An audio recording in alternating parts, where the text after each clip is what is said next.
ወደንም ይሁን ሳንወድ ዓለም ላይ የመጀመሪያ የሰው ልጆች ስም ማን ነው? መሐመድ ይባላል። ዓለም ላይ በሙስሊሙ ዓለም እንዳይመስላችሁ እንግሊዝ ውስጥ ብትሄዱ የህፃናት ዋናው ስማቸው ማን ቁጥር 1 ነው የያዘው? መሐመድ ይባላል እንግሊዝ ውስጥ። ታዲያ እኛስ ቤት መሐመድ አያስፈልግም? ልጆች ስንወልድ ቢያንስ አንዱን መሐመድ ልንለው ይገባል። ቀደምቶቻችን ስለሳቸው በሳቸውን ስም በማውጣት አይወጣላቸውም ፍቅሩ ነበር። አንዋር አውላቂ የሚባል አንድ ዓሊም አንድን ሰው አሜሪካ ውስጥ አገኘሁት ይላል። እሱ መስጂድ ስምህ ማን ነው ስለው መሐመድ አልዓሽር አለኛል። መሐመድ 10 ማለት 10 ደግሞ ምንድነው አልኩት።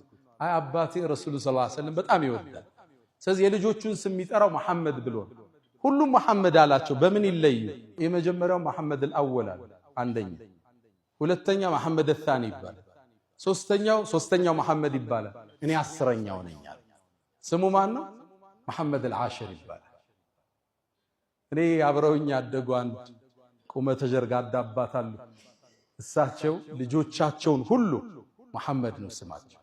አንዱ መሐመድ ሳልሕ ነው፣ ሌላው መሐመድ ከድር ነው፣ መሐመድ ዳውድ ነው፣ መሐመድ ነው ቤታቸው።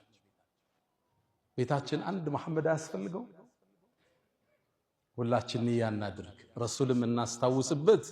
አንድ ሰው በሳቸው ስም ይፈልጋል።